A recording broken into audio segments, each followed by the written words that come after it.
Alright, take a look at this 1988 Ford F150 XLT 4x4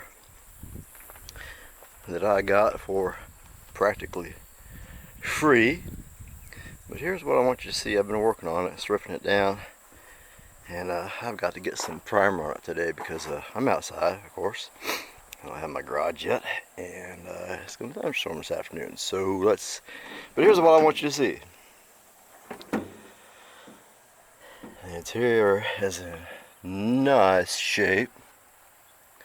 Somebody pulled the seat out. People were taking parts off of this, and I'll tell you what happened here, but this is what I want you to see.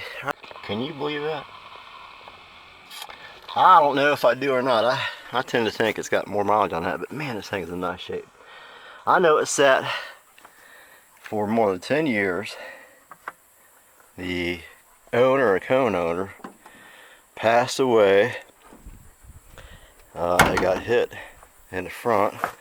There was no, damage other than the front end, so somebody's taking the front end off. But it sat for a long time. Now the engine to me looks like it's got more than 9,000 miles on it, but it sat outside. I don't know. I just don't know.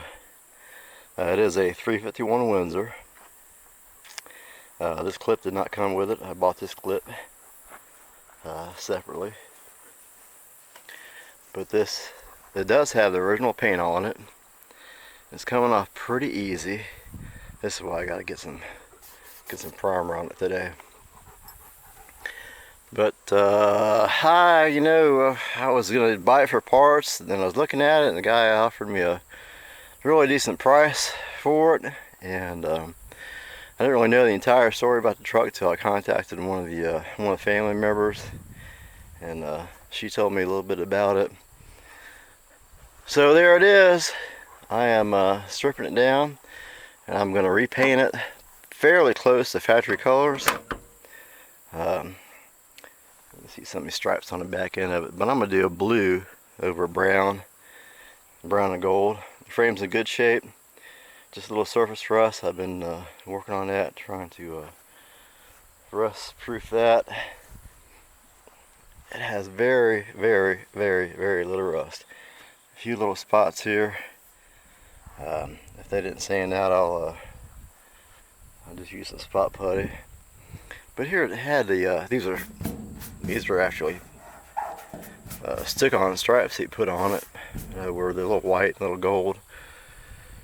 Kind of have a turd brown. Let's see, did I sand a spot? I buffed out a spot over here. Yeah, I re-sanded it out. But when was the last time you've seen a truck bed, 31-year-old truck bed, with no rust in it? I did have to, boy, these mounts were a problem to get out.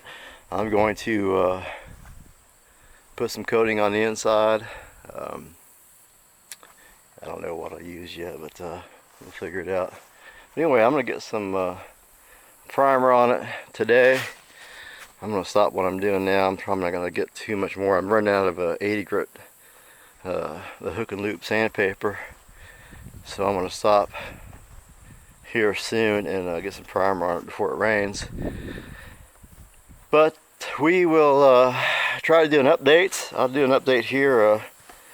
I'll just put it on this video. I'll just go ahead and primer it up and go ahead and put that video on this one. But there she is. Yeah, I got new gas tanks. There is the back. The front's over there. Yeah, there it is. It's got the dual tank on it. Yeah, here. We'll look at this real quick.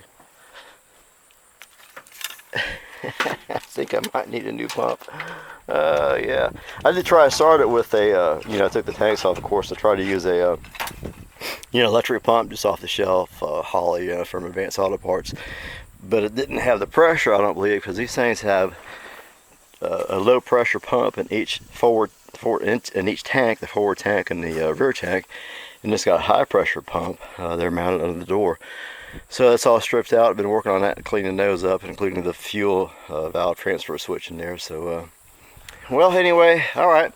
Well, thanks for watching. Hit that like and subscribe button, and I'll get some primer on it. We'll keep going, and I'll paint it probably outside or in this little tin I got here. But I've got all these projects here. Here's my Scout, but I've got to. I put all that aside right now to get this truck going because I really need a four-wheel drive truck up these mountains. Alright, thanks for watching. Subscribe, hit the notification button, and see ya.